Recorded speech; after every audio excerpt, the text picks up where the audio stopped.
go. So you should be the drummer. Yeah, I am the drummer. Well, today you're everything. Yeah. When I want to speed up, I speed up. He's got to follow me. Damn it. All right, well, here we are at the SomaFM studio, and we've got Peter Arcuni, singer for Birdmonster, and we're psyched to have him here. And he's going to be, well, he just played a few songs for us. Now we're going to chat about the upcoming show, which is a week from today, Friday, February 1st, 2013, at Bottom of the Hill.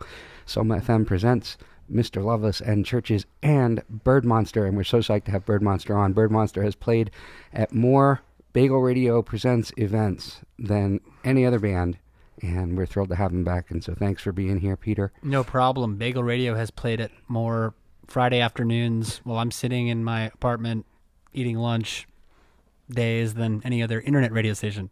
Well, thank you. And SomaFM, of course, too, because I got to plug the sponsors. It was funny reading the email that you guys sent out to your fan list about listening years and years and years ago, and it was always like a highlight of the day when I would have like 2 or 3 or sometimes even all 4 of you emailing and IMing at the same time. Yes. Yeah, that was good. That was great.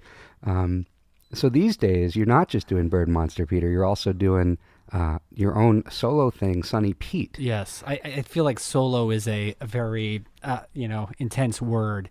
But yeah, I'm doing another project as well.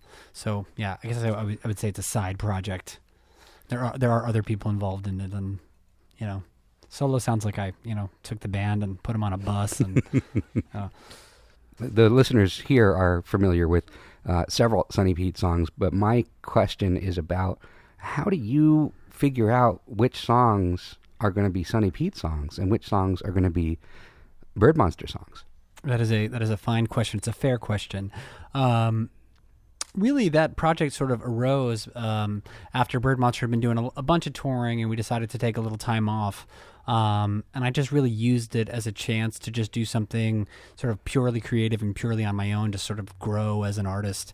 And I had a batch of songs lying around that I felt like I knew what I wanted them to sound like in my head. I think the great thing about Birdmonster is that I might write a song, but then I really have no idea of what it's going to become once I show it to the guys. And sometimes it sounds exactly what I thought it was going to sound like, and sometimes it sounds so different you wouldn't even imagine. And that's part of the fun of Birdmonster, and being in a band where everybody gets to put their creative stamp on something. And there have definitely been songs that I thought were going to be these ballads that became rock and roll songs, and also, surprisingly enough, vice versa, songs that I sort of wrote as these like big punchy rock songs, and the guys were like, no, it sounds just good with you just playing it on an acoustic guitar, so just go with that. Whereas Sonny Pete was more of a conceptual thing where I really wanted to experiment with some different instrumentation, and I felt like the instrumentation as well as the production was very tied up in what the songs meant. And so I felt it would be a disservice to, bring the guys into that and then tell them how I wanted them to play everything. That would sort of kill the buzz. That would kill the vibe of really what the band is. So that's sort of how that came about. So give me an example of one of the songs that you brought in and expected it, or it ended up sounding nothing like what you'd expected it to sound like. Yeah, so I think you can sort of best see that in something, because we tend to release like alt versions of songs now and again. So the mean version? Yeah, I was going to say, so I wrote I Might Have Guessed as the mean version, which showed up a year after the original version. It showed up on this sort of mini album EP called Blood Memory that we put out as sort of the companion piece to From the Mountain to the Sea. And that's how I wrote the song. I was banging away on my acoustic guitar, just singing the living daylights out of it. And I wanted to make a demo of it. So Justin was over and he had his mandolin. And so I said, all right, let's just do this. And then when we have some time, we'll sit down and, I'll kind of get into how it should sound, because I really want this to be like a rocker, like a savage rocker. And then we sent around this acoustic demo, and the guys were like, that's so great. And I was like, yeah, but the drums are going to be like, it's going to be like super straight, like snare just smacking it down.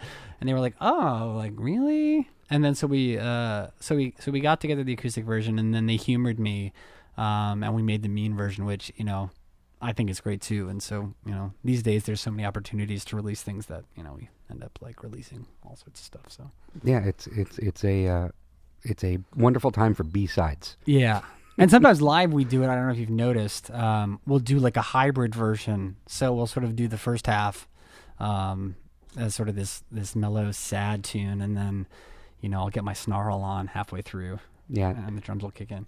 Yeah, I mean, I like both versions, but I'm partial to the mean version. That's the one. That's the one that gets played on the station. Well, I get a bad rap. Everybody thinks like all of our acoustic songs are like me being like, "Oh, I need to do my singer-songwriter thing."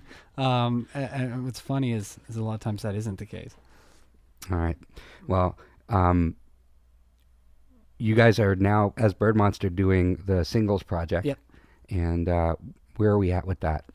So we're prepping another single that we're going to release next month, and I actually played a version of it here today. It's called "I Say What I Want," and yeah, the idea of the singles project was just, let's kind of get back to basics and just sort of record whenever we're inspired. Oftentimes, you put all this energy into sort of like making demos, and then even though the demos sound like complete, what can I say? Whatever you'd like. Okay, so even though the demos sound like complete shit, they have a certain character and an energy to them that then you try to recreate, like, 6 months later when you finally have some recording time you saved up for. And in a way, it's great because you have all this power to do something great with it. But in another way, it sort of is lacking that initial inspiration. So we thought, why don't we just take some songs? Some of them are done, some of them are not, but they're all still really fresh, and we'll get together and we'll have a couple of different recording setups, and we'll record whenever we want, and we'll mix whenever we want, and it'll just be sort of a whenever we want kind of thing. And just seemed right this time around just to then release one track at a time, and then when we get sick of doing it, we'll probably stop and maybe put it out on a vinyl or a CD or something. And what is beyond the one that you're thinking about for February? Are there others planned for the rest of the year? Yeah, so there's at least one more planned for pretty soon after that, and then I think we'll see where we're at if we want to kind of keep it short. We have no shortage of songs. It's just about recording them in the right way. So we have a good amount of new material. Some of which we probably would need the power of a studio to really get across the way we want to. So we're sort of, for the singles project, we're focusing on things that we think sound good in that sort of really lo-fi vein, and ones we can just kind of bust out. And have you thought about maybe recording some of them at some of these shows? Because you guys are one of those bands that sometimes when you're playing live, it sounds better than on the record. Yeah. Are you offering to record us? I wasn't actually thinking that. I was just thinking in terms of, but we can talk about that later. Yeah. Thinking about it in terms of maybe you guys should consider that. Do some tracking on stage. Exactly. And if nothing else, you'll have this historical record of, all right, the song started here and then it went to here and then it went to here. Sure. And which of these is the one that we want to focus on when we're actually in a studio. And right. Yeah, that would be great. We'll talk more about that later. All right. Well, we don't have a lot of time because we got to get back to the 480 minutes thing. Right. But I want to thank you so much for being here and for playing the show next week. And looking forward to it. And absolutely. Do you, Ted? I have a question for you. Do you remember where we met? We met at the phone booth. Yes. We and not only did we meet at the phone booth, so Birdmonster had sent me an EP, and it was terrific, and I started playing it, and then they started getting in touch via email and IMing, and then finally we were like, you know what, we live in the same city, we should probably hook up, right? And so we met at this bar called the Phone Booth, and that night there was a tsunami warning. That's right. And so everybody else in the bar is glued to the television to see whether the San Francisco coast is gonna get wiped out. Yeah, and I remember we had just been rehearsing, and you're like, okay, we're gonna go meet Ted, but I had no idea what you looked like.